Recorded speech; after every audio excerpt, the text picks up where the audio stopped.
Good morning students. बेटा last class में हमने आपको वेरियस टाइप के इन्फेक्शियस डिजीज़ के बारे में बताया था और chapter is going on number 8 human health and disease कि जो इन्फेक्शियस डिजीज़ हैं वो कम्युनिकेट हो सकती हैं या ट्रांसफ़र हो सकती हैं through the 5 mediums. First one is bacterial, second viral, third protozoan, fourth fungal और फिफ्थ हेलमिंथिक। ये मैंने आपको लास्ट क्लास के एंड में बताया था कि there are some diseases that can be transmissible from bacterias, some one are transferable through the viruses, some one are transferable through the protozoa, कुछ फंगस से ट्रांसफ़र हो सकती हैं और कुछ डिजीजेज आपकी बॉडी में हेलमिंथ मतलब वॉर्म्स के मीडियम से ट्रांसफ़र हो सकती हैं। तो today we will discuss all of these diseases by one. First of all, we talk about the bacterial diseases. तो if we talk about the bacterial diseases, और एक बात मैं आपको ये भी बताना चाहूँगा कि बहुत ही अच्छा टॉपिक है और यहाँ से बहुत ही अच्छे अच्छे क्वेश्चन आपको 12th बोर्ड एग्ज़ाम में मिलेंगे। एग्ज़ाम में मिलने वाले क्वेश्चंस का टाइप ये होगा कि फर्स्ट टाइप तो ये होगा कि आपको पूछा जाएगा कि name the causative organism of these diseases. आपसे पूछ लिया जाएगा कि ये डिजीज़ का नेम है और आप ये बताइए कि इसका कॉजेटिव ऑर्गेनिज्म क्या है। तो फर्स्ट टाइप ऑफ क्वेश्चन तो आपका ये रहेगा।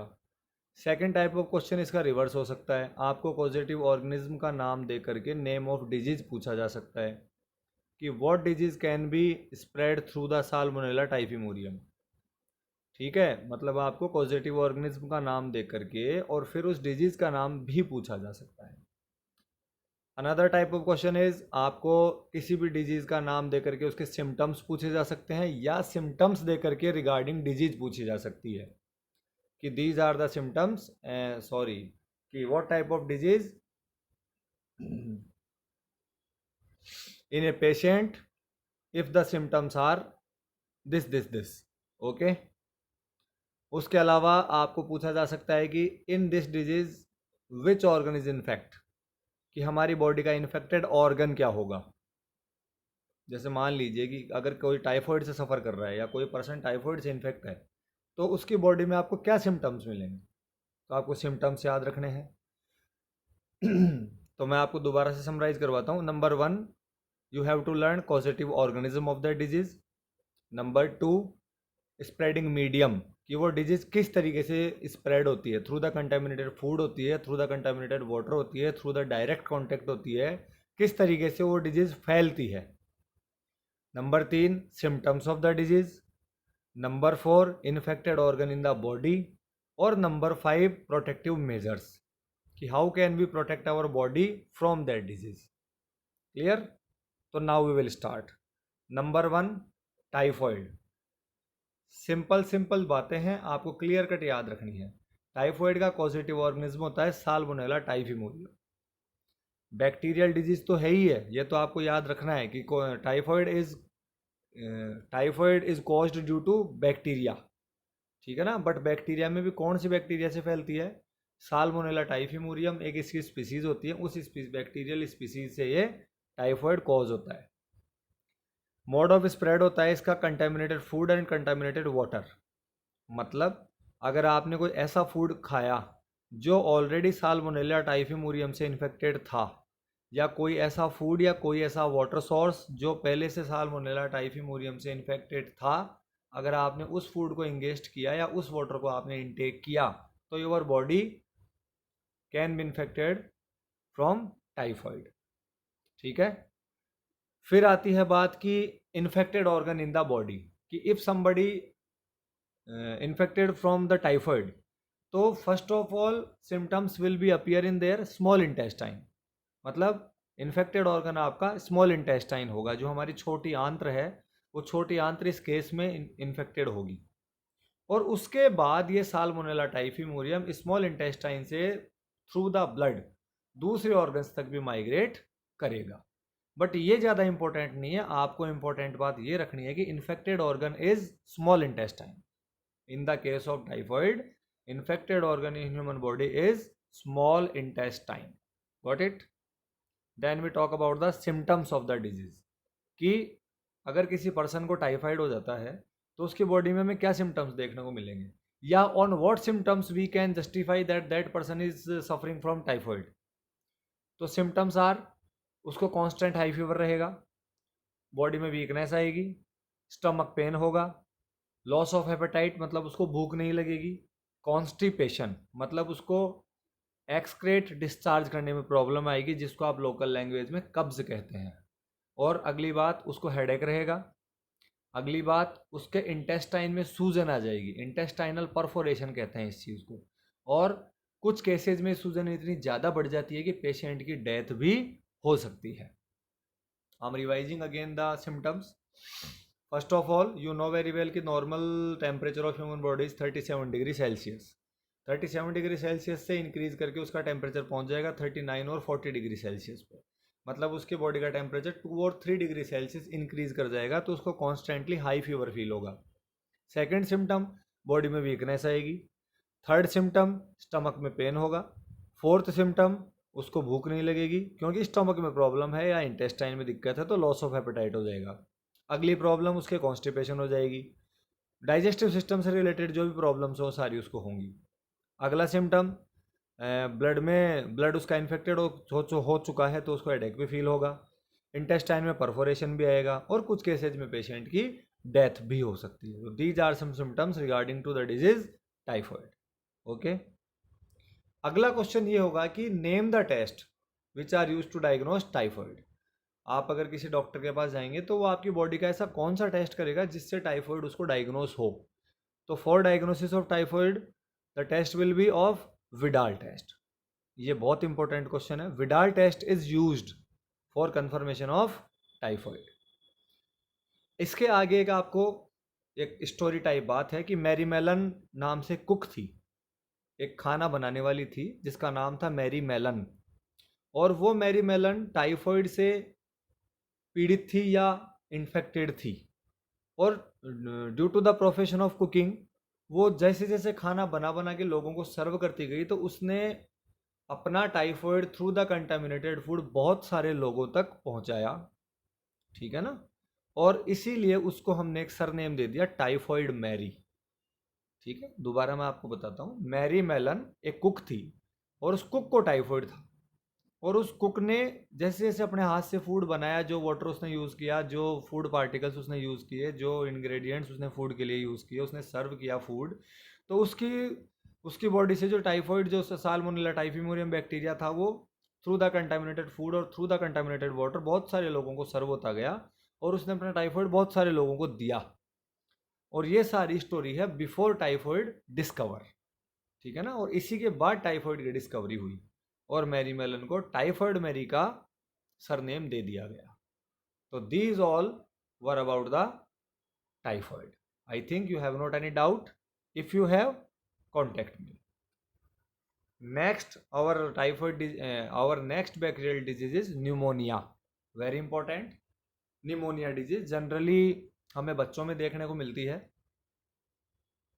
तो pneumonia is also a bacterial disease and it is caused by 2 species of bacteria. First one Streptococcus न्यूमाई और नंबर 2 हीमोफिलस इन्फ्लुएंजा। ये बहुत इंपॉर्टेंट है क्योंकि यहाँ पर 2 इन्फेक्टेड एजेंट हैं तो बच्चा कई बार कंफ्यूज हो जाता है। प्लीज़ लर्न इट और प्लीज़ केयर अबाउट इट कि pneumonia is also a bacterial disease but it can be transfer from 2 species of bacteria. First species को आप कहेंगे स्ट्रेप्टोकोकस न्यूमाई और दूसरा स्पीसीज है इसका हीमोफिलस इन्फ्लुएंजा। अगला क्वेश्चन आता है कि infected organ in the body क्या होगा। तो इसमें इन बॉडी का इन्फेक्टेड ऑर्गन होगा एल्वोलाई। याद रखना कि लंग्स नहीं होगा, एल्वोलाई होगा। ठीक है ना। जो वर्किंग यूनिट ऑफ एल्वोलाई है वो इसमें इन्फेक्ट होती है। जिस ऐसा सैक बॉडी का जिसमें एयर फिल होती है, जो एयर फिल्ड सैक होता है बॉडी का, which perform the function of exchange of gases, oxygen intake and CO2 excrete का जो फंक्शन करने वाला बॉडी ऑर्गन होता है एल्वोलाई, वो इसमें इन्फेक्ट होता है।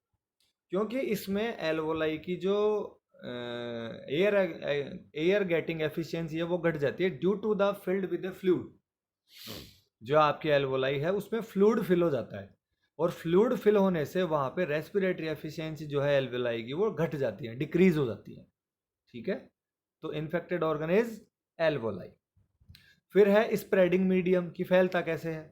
जैसे टाइफॉइड फैल रहा था through the contaminated food and contaminated water, वैसे ही आपका न्यूमोनिया स्प्रेड होगा inhaling droplets aerosols from infected person and sharing glasses and utensils with an infected person.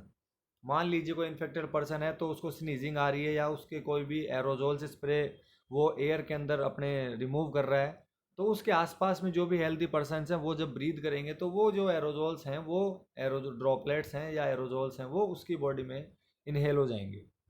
मतलब मान लीजिए कि मुझे निमोनिया है और अगर मुझे स्नीजिंग आ रही है या मैं जो भी सांस ले रहा हूँ तो उसमें से जो इन्फेक्टेड एरोजोल्स हैं, इन्फेक्टेड ड्रॉपलेट्स हैं, वो एयर में मैं एक्सक्रेट करूँगा और जो भी मेरे सराउंडिंग में लोग हैं वो उस एयर को ही इनटेक करेंगे।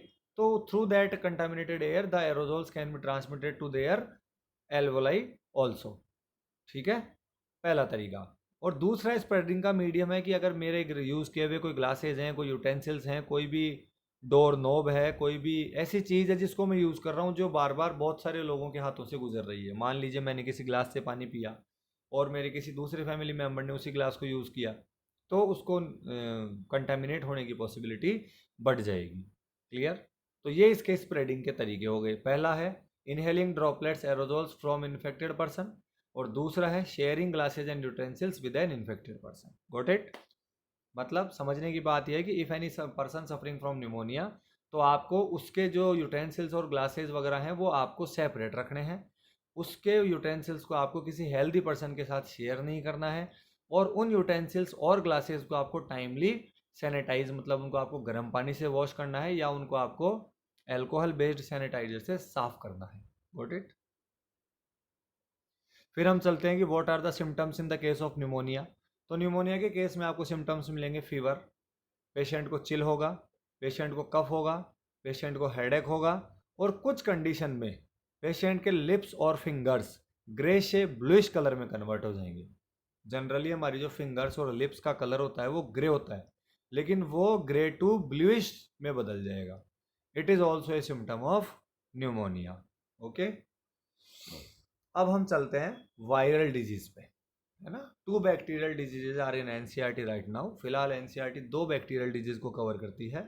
वन फर्स्ट है आपकी टाइफॉइड और सेकंड है आपकी न्यूमोनिया। बट अगर आपसे एग्जाम्पल पूछ लिए जाएं तो एग्जाम्पल के केस में आपको थोड़ा ज़्यादा याद रखना पड़ेगा। टाइफॉइड, न्यूमोनिया, डिप्थीरिया, बैक्टीरियल डाइजेंट्री और प्लेग, ये पांचों नाम आपको याद रखने हैं। क्वेश्चन ये भी आ सकता है कि give any 5 examples of bacterial diseases, तो आपको ये पांचों नाम एक साथ याद रखने होंगे। क्लियर। हम चलते हैं, now we goes to viral diseases. Okay, चलिए। तो फर्स्ट वायरल डिजीज या फर्स्ट ऐसी डिजीज जो फैलती है थ्रू द वायरस, तो हम बात करेंगे common cold. We will talk about common cold. तो कॉमन कोल्ड जो है, कॉमन कोल्ड का मतलब होता है साधारण जुकाम, जो आपको और हमें सोसाइटी में खूब देखने को मिलता है और आप और हम कभी ना कभी इससे इन्फेक्ट भी हुए हैं, कोई हमारा फैमिली मेम्बर भी हुआ है, तो उसको कॉमन कोल्ड कहते हैं। जो अमूमन सर्दियों में, बारिश के दिनों में, बारिश सीजन, रेनी सीजन में, विंटर सीजन में आपको पेशेंट्स के काफ़ी सारे मिलेंगे। तो कॉमन कोल्ड जो है वो एक ग्रुप ऑफ वायरस से कॉज होता है। उस वायरस ग्रुप को हम बोलते हैं rhino virus. First thing, causative organism is rhino virus. ठीक है। सेकंड क्वेश्चन कि name the infected organ in the case of common cold. तो नेम इन्फेक्टेड ऑर्गन इसमें रहता है नेजल एपिथेलियम और respiratory passage, but not the lungs. ये बहुत इंपॉर्टेंट बात आपको याद रखनी है कि जो आपका नेजल एपिथेलियम है और रेस्पिरेटरी पैसेज है, सिर्फ वो इसमें इन्फेक्ट होंगे, लंग्स इन्फेक्ट नहीं होंगे। ठीक है। न्यूमोनिया के केस में आपकी एल्वोलाई इन्फेक्ट हो रही थी, तो यहाँ आपको थोड़ा सा कंफ्यूजन रहेगा, तो आप ध्यान रखना कि न्यूमोनिया में तो आपका इन्फेक्ट होगा एल्वोलाई, बट कॉमन कोल्ड के केस में एल्वोलाई तक नहीं जाएगा इन्फेक्शन। कॉमन कोल्ड के केस में जो राइनो वायरस है वो सिर्फ इन्फेक्ट करेगा नजल की एपिथेलियम को और आपका जो रेस्पिरेटरी ट्रैक है जिसके थ्रू आपकी एयर ट्रांसपोर्ट हो रही है, बट वो लंग्स को इन्फेक्ट नहीं करेगा। क्लियर। एक यहाँ पे क्वेश्चन ये भी पूछ लिया जाता है कि कॉमन कोल्ड आपकी बॉडी में कब तक रुकता है, तो ये मैक्सिमम 3 to 7 डेज तक वायरस अपना इफेक्ट रखता है। उसके बाद ये ऑटोमेटिकली जो बॉडी का इम्यून सिस्टम है वो इसको रिकवर कर लेता है। फिर तीसरा बहुत अच्छा क्वेश्चन आता है कि स्प्रेडिंग मीडियम क्या है। तो स्प्रेडिंग मीडियम है वही लाइक द न्यूमोनिया। अगर मेरा पेन यूज़ किया हुआ, मेरा बुक यूज़ की हुई, मेरा कप यूज़ किया हुआ अगर आपने यूज़ किया तो आपको कंटामिनेट होने की पॉसिबिलिटी बढ़ेगी।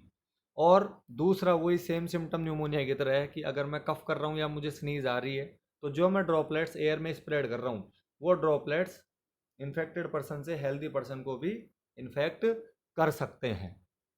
Now we talk about the symptoms of common cold. अगर किसी को जुकाम है तो उसमें सिम्टम्स क्या आएंगे? उसका नजल कॉन्गेट हो जाएगा और उसको नजल डिस्चार्ज होगा। नजल कॉन्गेशन का मतलब होता है कि उसकी नाक बंद हो जाएगी, उसको सांस लेने में दिक्कत आएगी। और दूसरी बात, उसकी नाक बहेगी, डिस्चार्ज होगा नजल। ठीक है। नंबर बी, सॉर थ्रोट, मतलब उसका गला बैठ जाएगा, उसकी आवाज़ प्रॉपर तरीके से, उसका वोकल कॉर्ड वर्क नहीं कर पाएगा। नंबर सी, हॉर्सनेस, मतलब उसकी आवाज़ थोड़ी ज़रूरत से ज़्यादा मोटी हो जाएगी। ठीक है ना, मतलब गला, these both the symptoms related to problem in vocal cord, sore throat हो जाएगा और हॉर्सनेस आएगी। कफ कॉमन सिम्टम है कॉमन कोल्ड का। हेडेक होगा और उस पेशेंट को टायर्डनेस होगी। टायर्डनेस क्यों होगी आप अच्छी तरीके से समझ सकते हैं।